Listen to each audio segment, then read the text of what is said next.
Vamos nos reconhecer no céu?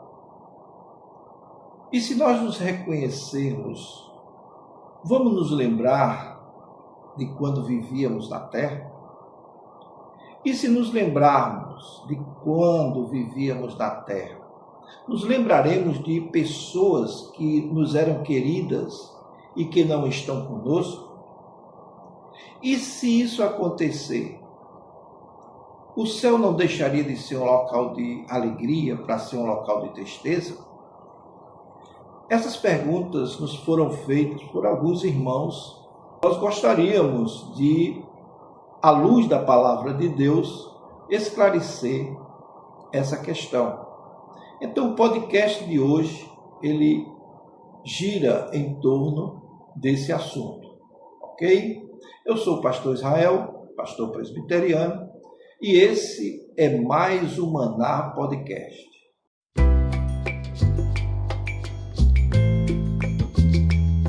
A pergunta inicial é: nos conheceremos nos céus? O texto da palavra de Deus, ele é muito claro em falar que nós estaremos nos céus e que o céu é um local de alegria, não haverá tristeza, não haverá dores, não haverá nenhuma sombra de sofrimento. Em Mateus capítulo 17, o versículo 1 ao versículo 8, na transfiguração, os discípulos veem Jesus conversando com Moisés e com Elias. Moisés já estava morto há séculos. Elias foi trasladado também há outros tantos séculos. O texto não diz que alguém os apresentou. O texto só diz que Pedro deduziu, sabia. Se foi Jesus que disse depois, ninguém sabe, a Bíblia se cala. E naquilo que a Bíblia se cala, a gente também deve se calar. E crer pela fé, né?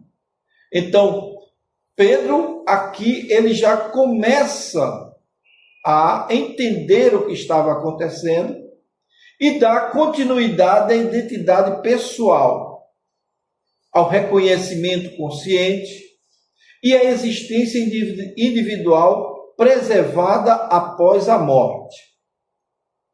Se a identidade permanece, o reconhecimento é uma consequência natural. Temos também um outro exemplo, que é a parábola do rico e Lázaro, ou de Lázaro e o rico. Ora, aqui vemos que o rico reconhece a Lázaro. Aqui diz que ele reconhece o pai Abraão. E aqui ele recorda de seus irmãos vivos que estão na terra. Veja só, mesmo sendo uma parábola, esse texto mostra que Jesus não ensinaria algo baseado numa premissa falsa sobre o estado intermediário após a morte, ou o estado consciente após a morte. Isso demonstra o quê? Que a memória humana é preservada, identidade é preservada e o reconhecimento pessoal existirá.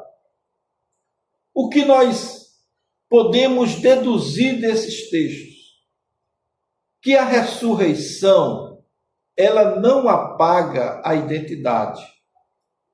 A primeira epístola aos Coríntios, capítulo 15, Paulo ensina que o corpo ressuscitado e glorificado, ou é glorificado, mas continua sendo o mesmo corpo, só que aperfeiçoado, né, transformado. A ressurreição não cria outra pessoa. A ressurreição, ela glorifica a mesma pessoa. Se continuamos sendo nós mesmos, com a nossa consciência intacta, não há razão bíblica para supor perda de identidade relacional.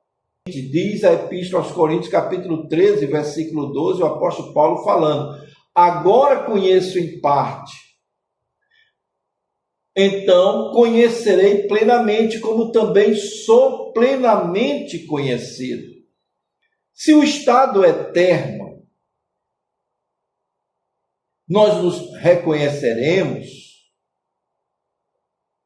isso implica consciência ampliada. O que quer dizer isso? Uma consciência ampliada é aquela consciência em que há plenitude do conhecimento. Na primeira epístola aos Tessalonicenses, no capítulo 4, versículo 13 a 18, Paulo consola os crentes dizendo que estarão juntos com o Senhor. O consolo perderia a força se não houvesse um reconhecimento mútuo, se não houvesse a esperança cristã, porque essa esperança cristã inclui comunhão restaurada.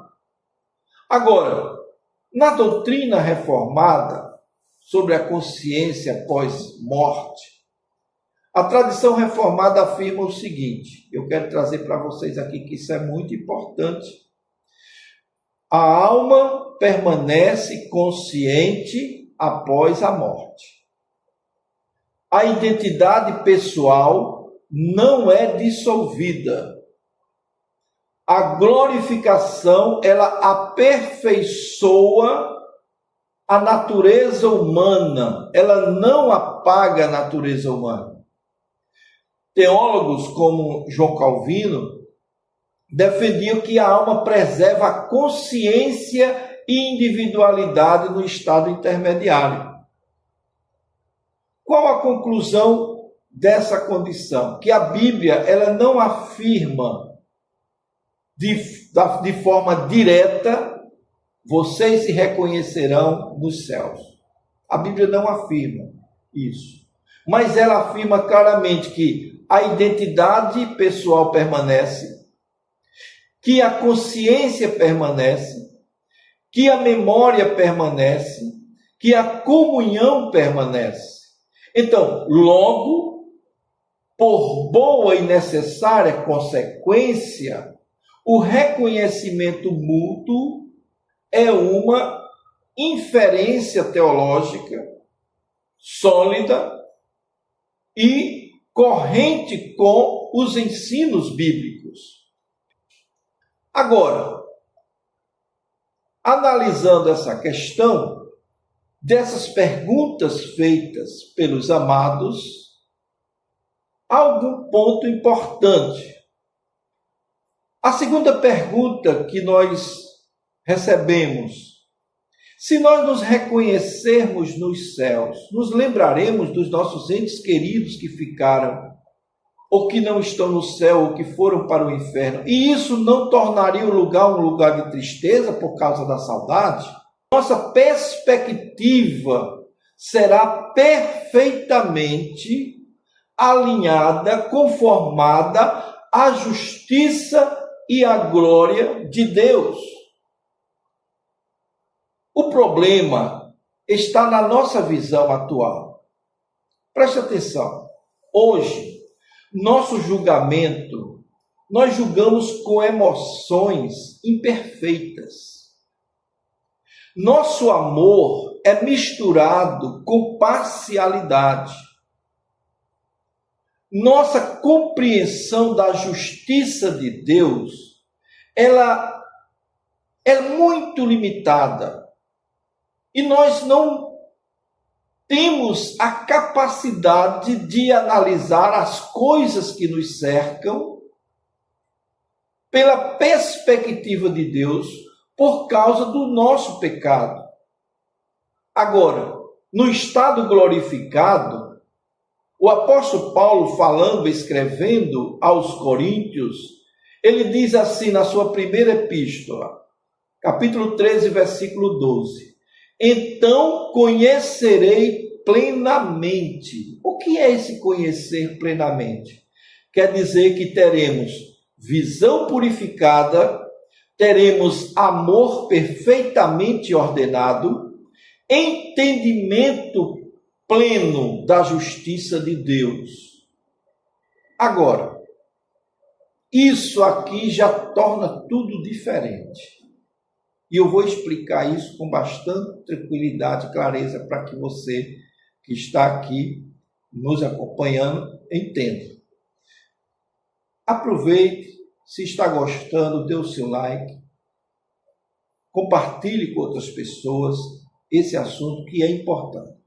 A Escritura ensina que nos desconforta hoje, que o que nos desconforta hoje é algo que precisamos entender com a mente de Cristo.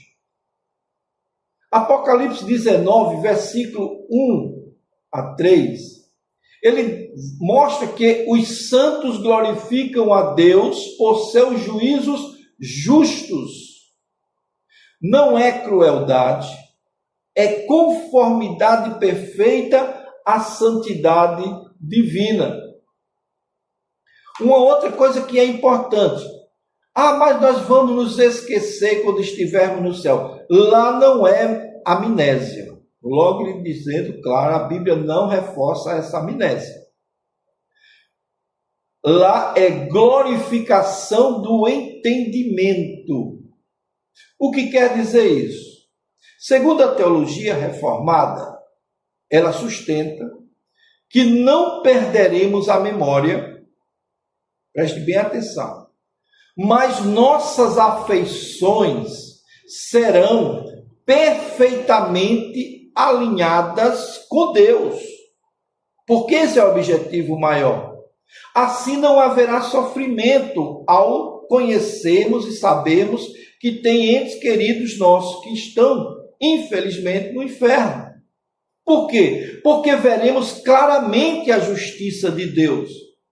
Lá estaremos observando, consumidos pela alegria suprema de Deus.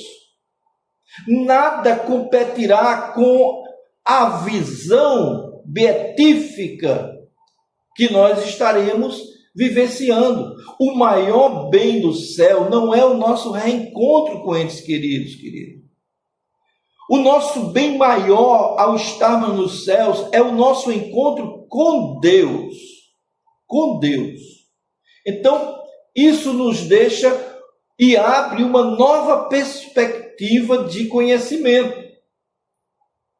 Quando muitas vezes a pessoa diz, nós nos reconheceremos no céu, teve uma pergunta que surgiu por último e que as pessoas disseram, certo, se nós nos reconheceremos nos céus, se um filho perdeu o pai, ou o pai perdeu um filho com 17, 18 anos, ele já conhecia o pai naquela época.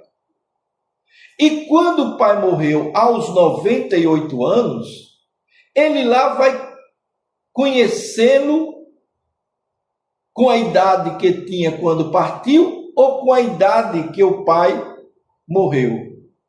Essa pergunta é muito pertinente, mas isso na análise lógica humana imperfeita. Então, na epístola aos Coríntios, no capítulo 15, versículo 42 ao 44, nós vemos o apóstolo Paulo explicando que o corpo ressuscitado será incorruptível, glorioso, espiritual, não imaterial, mas transformado, certo? E a ressurreição, ela não é um retorno ao corpo envelhecido. A ressurreição não é um congelamento da idade na morte. É transformação gloriosa. O paradigma é Cristo. Tá certo? Então, o Evangelho de Lucas 24, Jesus ressuscitado, ele era reconhecível, ele era também visto por outras pessoas e tocados, Entretanto, ele era ou estava ali glorificado. Sua aparência era transformada, mas a sua identidade permanecia. Então veja só, se Jesus era reconhecível, glorificado, sua aparência era transformada, mas sua identidade era clara. Os discípulos às vezes demoravam a reconhecê-lo, não por uma mudança de identidade dele, mas por incapacidade espiritual momentânea. Ou seja, muitas vezes, por causa do nosso pecado, não conseguimos ver a espiritualidade quando ela se apresenta. Então vamos adiante. O estado glorificado. A nossa percepção será perfeita, então nós veremos como verdadeiramente ele é. Nossa consciência será plena, ou seja, nós teremos plena consciência do que está acontecendo e o que está acontecendo. Nossa identidade será completa, nós saberemos quem somos realmente e o que estamos fazendo lá e por que estamos lá. O reconhecimento não será limitado pelas rugas, certo? Então tem esses fatores importantes. O ponto central é: o céu não é centrado em relações humanas.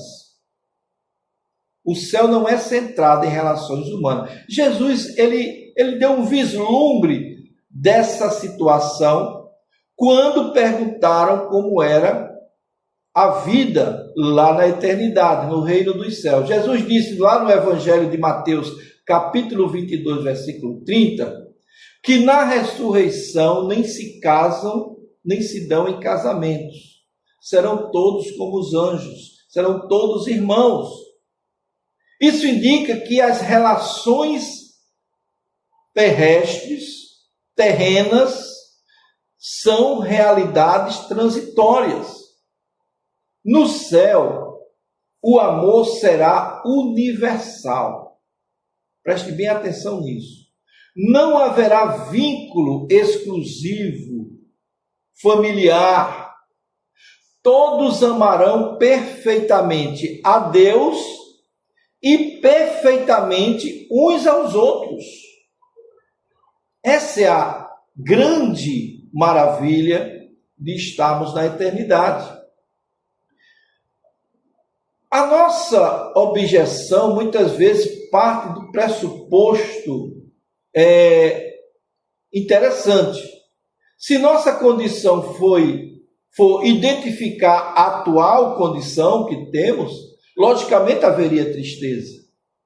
Porque imagine você está no céu e lembre-se que seu pai e sua mãe, que você tanto ama, estão lá sofrendo no inferno. Não vai ser um local de alegria. Mas aí quando você conhece realmente, você tem plena capacidade, 100% de sua capacidade material, física, a sua 100% de sua capacidade mental, cerebral, espiritual, tudo 100%, você começa a compreender as coisas do modo de Deus, ou seja, como Deus vê as coisas. Então você passa a ver que todos os atos de Deus foram justos.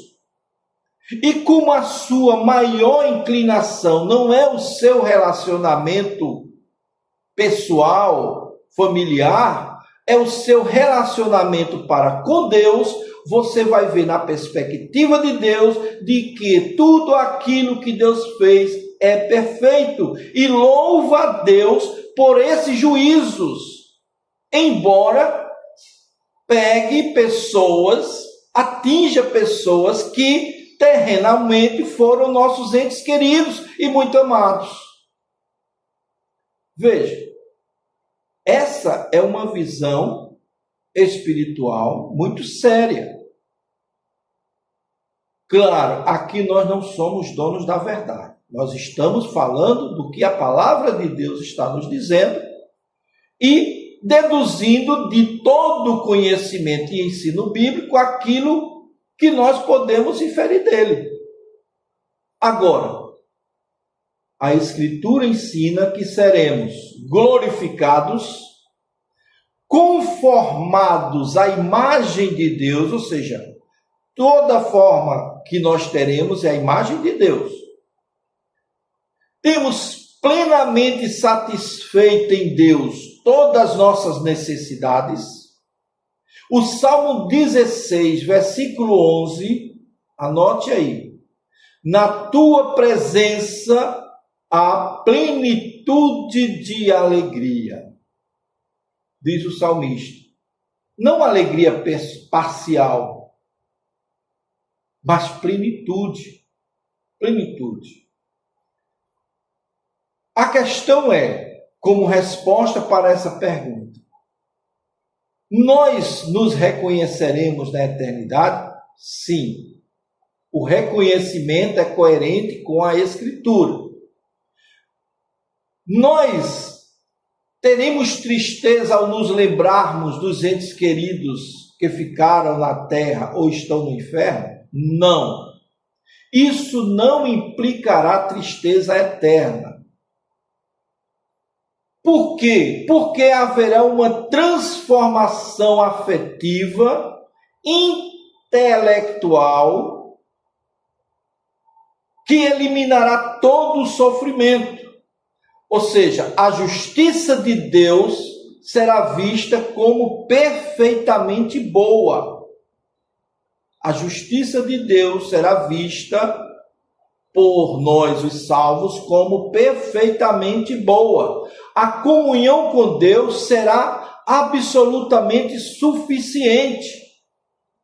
Então, o ponto principal que nós queremos analisar dentro desse contexto é que o que acontece depois da morte é um segredo que Deus tem para si, mas que no decorrer dos ensinos bíblicos ele nos dá alguns vislumbres, algumas dicas, algumas, vamos dizer assim, ele nos dá algumas pistas de como será. A alma, ela permanece consciente. A identidade pessoal permanece. A separação definitiva entre justos e injustos ou ímpios. A confissão nunca sugere anulação de memória. A Bíblia não diz isso, certo? Nem a confissão de fé, que é uma interpretação bíblica. Aqui está o ponto central. O amor natural, que é o estado atual, o que nós estamos vivenciando, o amor, nossos sentimentos emotivos, nossas afeições, ela é muito misturada de egoísmo na nossa realidade, hoje. Ela é parcial. O nosso amor é desordenado. O nosso sentimento, muitas vezes, está acima de Deus. Nós colocamos pessoas, entes queridos, filhos, pais, irmãos, acima mesmo de Deus. Essa é a nossa realidade hoje, atual, nesse mundo. Mesmo quando amamos legitimamente, com todo o nosso coração, com toda a nossa alma, ainda há uma idolatria afetiva possível.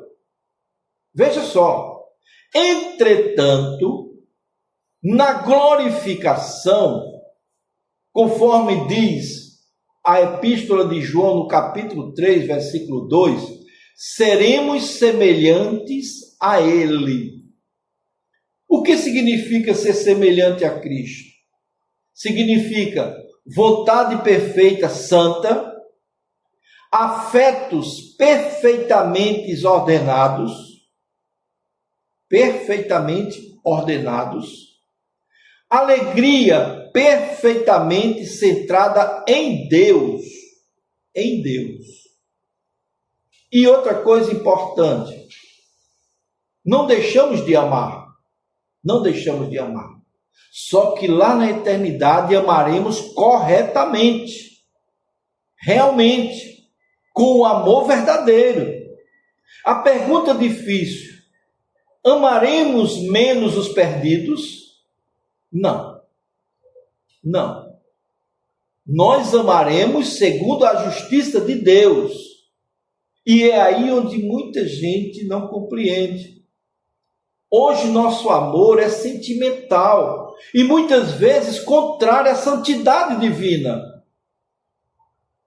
Então, no céu, não haverá rebelião emocional contra Deus. Não haverá conflitos internos.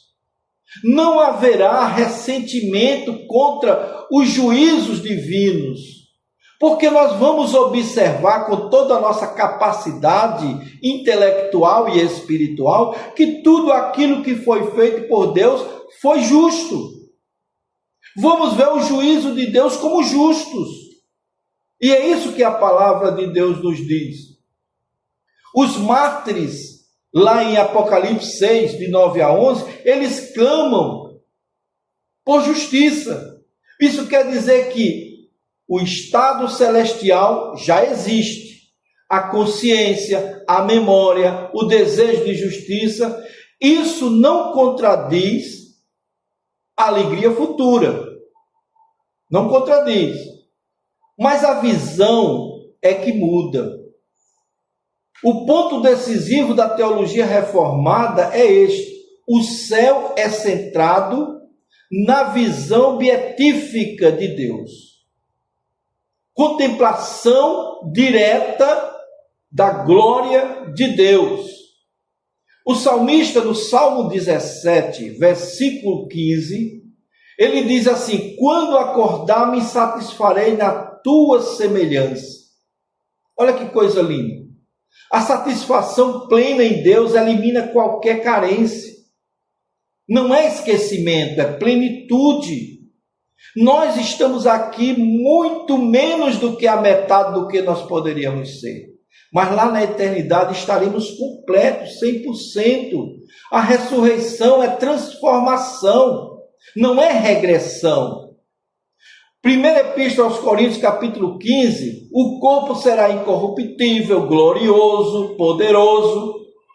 A identidade não depende das rugas nem da idade cronológica. O paradigma é Cristo ressuscitado. Veja o que é que diz João capítulo 20. Ele é reconhecido, mas glorificado. Reconhecimento é ontológico, é do ser, e não meramente biológico. Outra coisa importante que nós devemos analisar aqui: a mudança fundamental é o fim da centralidade da família terrena. A família terrena é só para a terra. O Evangelho de Mateus 22, 30, ele diz: na ressurreição, eles não se casam. Isso indica que as estruturas afetivas exclusivas não continuam como aqui. Não continuam.